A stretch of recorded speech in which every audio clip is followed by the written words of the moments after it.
नमस्कार। Data analysis में एक बहुत ही बुनियादी सवाल होता है जो बार बार सामने आता है। जब हम दो ग्रुप्स के बीच कोई फर्क देखते हैं तो ये कैसे पता करें कि वो फर्क सच में है या बस एक इत्तेफाक है। आज इसी गुत्थी को सुलझाएंगे। चलिए इसको एक बहुत ही सिंपल सवाल से समझते हैं। मान लीजिए दो ग्रुप हैं, ए और बी। ग्रुप ए का एवरेज स्कोर है 91 और ग्रुप बी का है 90। अब सवाल ये है कि क्या सिर्फ इस एक पॉइंट के फर्क से हम ये मान लें कि ग्रुप ए वाकई में बेहतर है, या हो सकता है कि ये सिर्फ किस्मत की बात हो। यही वो पहेली है जिसे आज हम हल करने वाले हैं।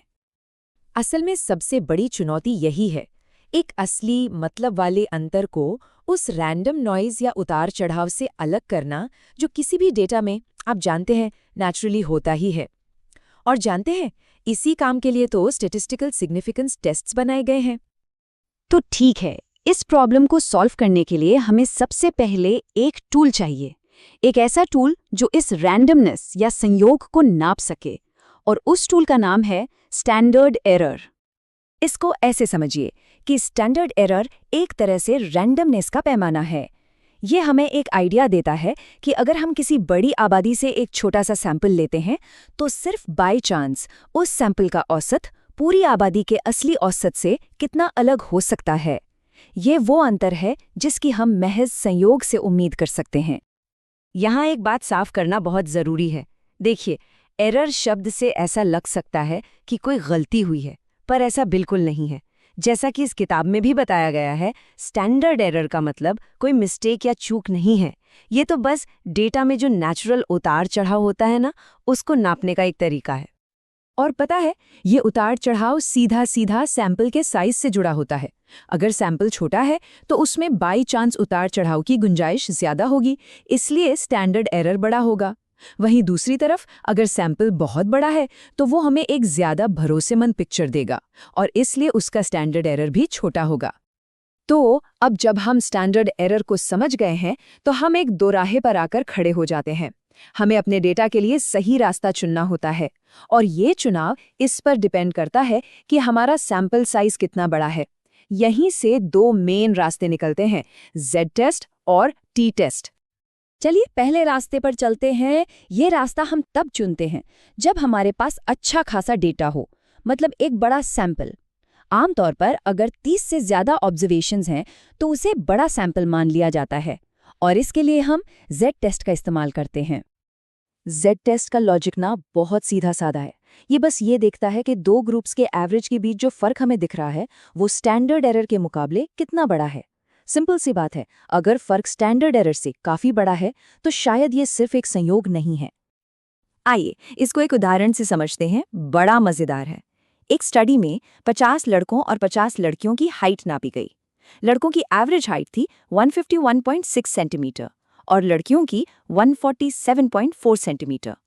अभी जो 4.2 सेंटीमीटर का फर्क था, जेड टेस्ट ने बताया कि ये स्टैटिस्टिकली सिग्निफिकेंट है। मतलब इस फर्क के असली होने के चांस ज्यादा हैं बजाय इसके कि ये सिर्फ एक इत्तेफाक हो। एक और उदाहरण देखिए, 100 बच्चों को विटामिन दिए गए और 100 को नहीं। विटामिन वाले ग्रुप का एवरेज वजन 30 किलो था और दूसरे ग्रुप का 29 किलो। जी टेस्ट ने दिखाया कि ये सिर्फ 1 किलो का फर्क भी अत्यधिक महत्वपूर्ण था। इससे क्या पता चलता है कि शायद विटामिन का वजन बढ़ाने में सच में कोई असर था। ठीक है, तो ये तो हुई बड़े सैंपल्स की बात। अब बढ़ते हैं दूसरे रास्ते की तरफ। ये रास्ता उन सिचुएशंस के लिए है जहां हमारे पास डेटा बहुत ज्यादा नहीं होता, यानी सैंपल का साइज छोटा होता है। जब सैंपल में 30 से कम लोग या ऑब्जर्वेशंस हों तो हम यूज करते हैं स्टूडेंट टी टेस्ट। इसकी कहानी भी बड़ी इंटरेस्टिंग है। इसे WS गॉसेट ने बनाया था, जो स्टूडेंट के नाम से लिखते थे। ये टेस्ट खास तौर पर छोटे सैंपल्स में जो ज्यादा अनिश्चितता होती है ना, उसे ध्यान में रखकर बनाया गया है। जेड टेस्ट से अलग टी टेस्ट में एक एक्स्ट्रा चीज होती है जिसे डिग्रीज ऑफ फ्रीडम कहते हैं। इसको बस एक तरह का एडजस्टमेंट समझिए जो सीधे सीधे सैंपल के साइज से जुड़ा है। मतलब जब हमारे पास डेटा कम होता है और वो कम भरोसेमंद होता है तो ये एडजस्टमेंट टेस्ट को ज्यादा सटीक बनाने में मदद करता है। अब देखिए, टी टेस्ट भी दो तरह का होता है। पहला है अनपेयर्ड टी टेस्ट।